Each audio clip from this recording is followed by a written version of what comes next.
Chers collègues membres du Conseil national de transition, messieurs les membres du gouvernement, mesdames et messieurs, nous voici par la grâce de Dieu au terme de notre session ordinaire d'octobre 2022.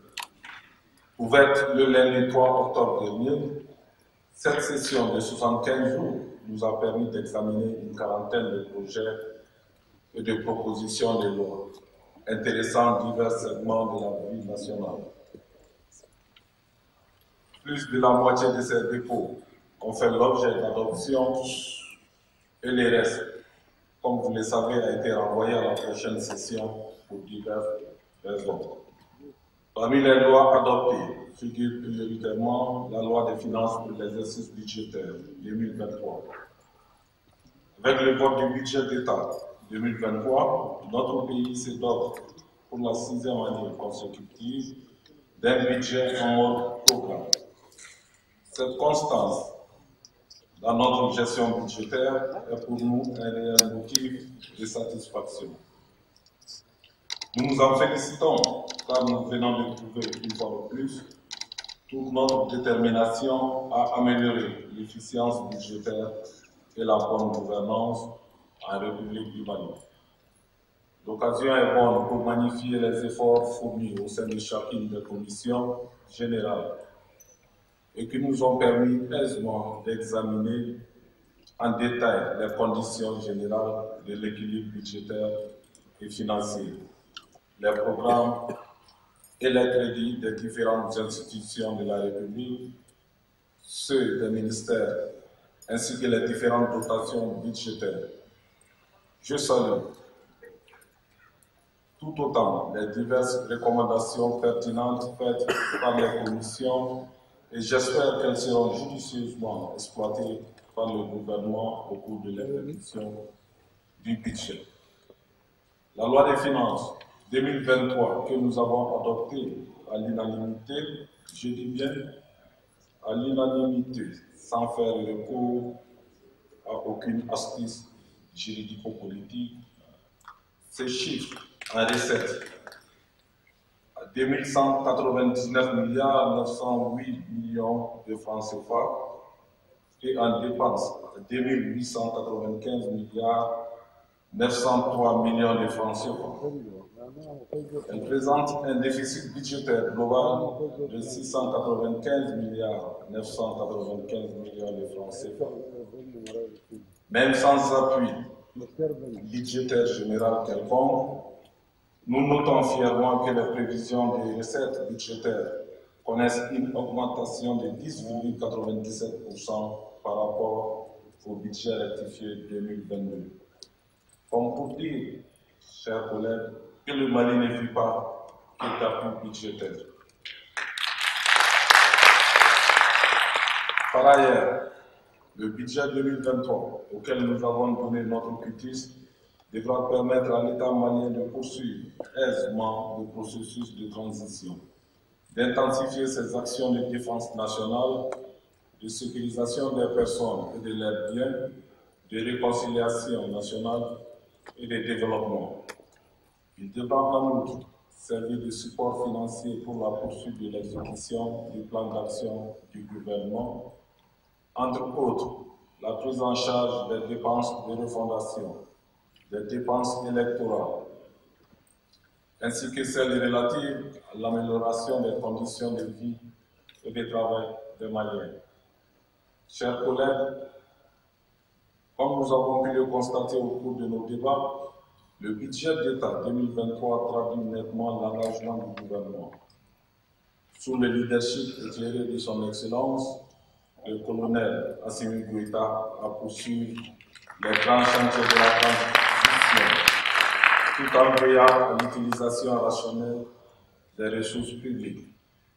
Chers collègues, mesdames et messieurs, en plus de la loi des finances, le CNT a adopté une vingtaine d'autres lois majeures, au nombre desquelles la loi portant règlement du budget d'État 2018, la loi fixant les règles générales relatives à la réparation des préjudices causés par les violations graves des droits de l'homme, la loi relative à l'affacturage en République du Mali celle portant création de la direction de la justice militaire et de la direction centrale du service de santé des armées, ainsi que celle portant militarisation de la police nationale et de la protection civile.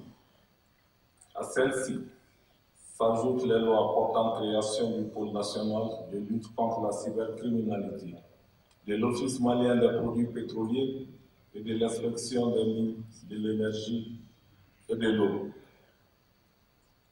Il faut noter, en plus, la loi portant modification de la loi des finances 2022, celle portant modification de l'ordonnance de création de la société d'exploitation des mines d'or de Yatela SA, celle portant modification de la loi organique fixant l'organisation, les règles de fonctionnement de la Cour suprême et la procédure suivie devant elle, celle prorogeant à titre exceptionnel les mandats de certains conseils communaux jusqu'à l'installation des nouveaux conseils communaux, celle modifiant la loi relative à la protection de la voie publique, la loi portant modification du code des personnes et de la famille, celle autorisant le gouvernement à prendre certaines mesures par ordonnance, ainsi que plusieurs ratifications d'ordonnances.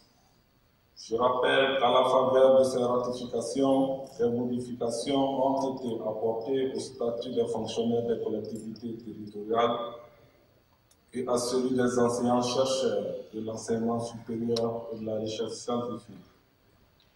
Elles ont permis en outre de créer certains services publics, notamment la Société de recherche et d'exploitation des ressources minérales du Mali, ainsi que l'Agence de recouvrement et de gestion des avoirs saisis ou confisqués.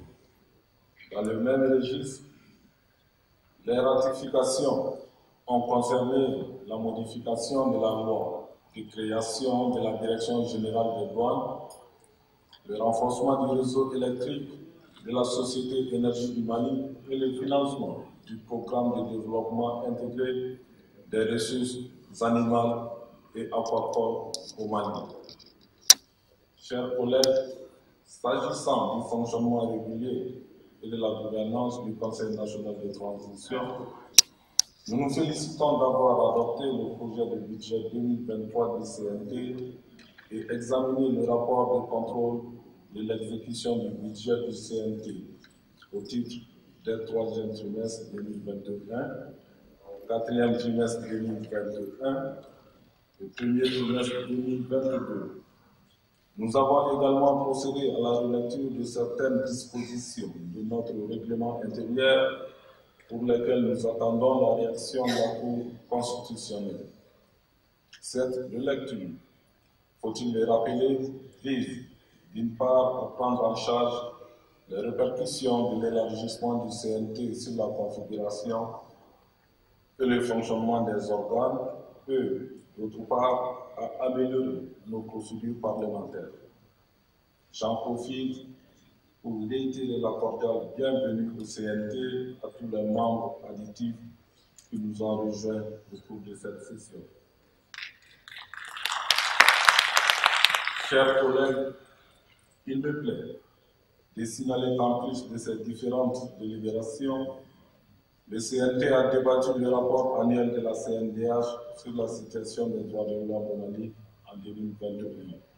Ce fut un exercice très instructif qui nous a permis d'être largement éclairés, entre autres, sur la situation carcérale, les conditions de détention, l'état des droits économiques et socio-culturels, ainsi que les droits des personnes vulnérables au Mali au cours de l'année 2021.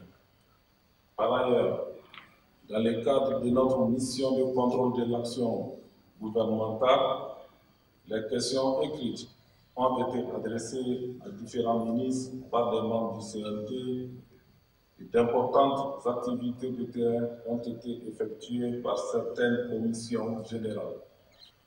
S'agissant de la diplomatie parlementaire, la session a enregistré notre participation à la 145e Assemblée de l'unité au Rwanda, aux réunions de la 78e session du comité exécutif et 44e conférence des présidents de l'Assemblée parlementaire nationale de l'UPA au Zimbabwe, à la 42e session de l'Assemblée parlementaire paritaire ACP-UE au Mozambique, ainsi qu'à la cérémonie solennelle de reprise de la session parlementaire du CNT de la Guinée.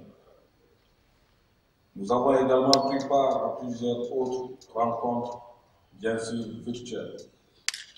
L'occasion est opportune pour renouveler toute ma gratitude au président de l'Assemblée législative de transition du Burkina Faso, l'honorable Dr Ousmane Dougouma et toute sa délégation qui séjourne chez nous dans le cadre du renforcement de nos relations bilatérales.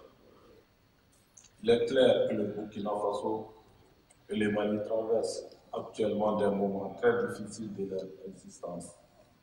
En effet, nos deux pays sont en période de transition et cherchent à cicatriser des plaies nées de leur ancien système de gouvernance.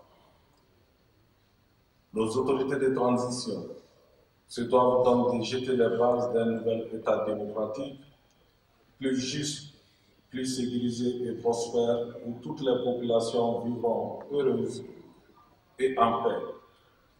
Par conséquent, le Mali, aussi bien que le Burkina Faso, ont besoin aujourd'hui de l'accompagnement de l'ensemble de leurs fils, amis et partenaires pour sortir grandis de la période de transition. Dans tous les cas, la finalité ultime recherchée est de parvenir à une normalisation politique, d'instaurer une gouvernance de rupture et de doter nos pays d'institutions fortes et légitimes. Cela nécessitera cependant au prix des réformes courageuses, oui, je dis bien courageuses, devant déboucher sur des élections crédibles et transparentes. C'est pourquoi nous ne cesserons de demander à nos compatriotes d'être au cœur du processus de refondation, car nous n'avons qu'une seule alternative, réussir ensemble les changements. Honorable Président Dougouma, par ma voix, le CNT du Mali vous assure de sa disponibilité constante et entière à cheminer avec vous dans vos efforts de refondation du Burkina et dans le cadre de la diplomatie parlementaire bilatérale et multilatérale. Merci beaucoup pour ces pas effectués en direction de la République du Mali. De bonne continuation à nos pays de transition. Chers collègues, il y a lieu de reconnaître qu'au cours de cette session, le CNT a beaucoup travaillé.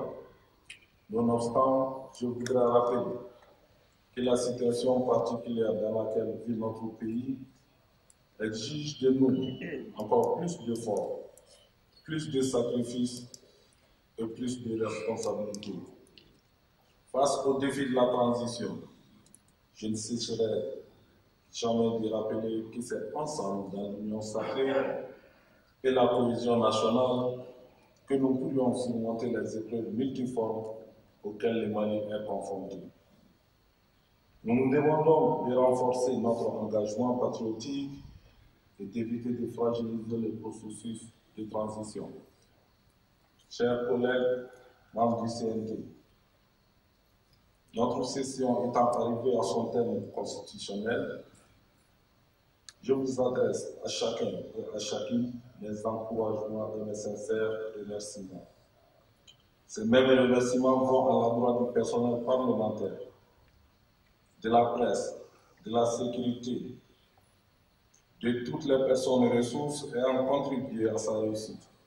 Aussi, pour son assiduité à nos travaux, je voudrais remercier particulièrement le 148e membre du CNT, la personne du ministre de la Refondation, chargé des relations avec les institutions, ainsi que tous ses collaborateurs du gouvernement.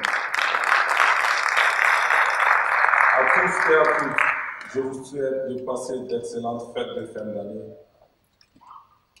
À nos frères burkinabés qui reprennent l'avion demain dans l'après-midi, je leur souhaite également un bon retour, tout en espérant se revoir très bientôt.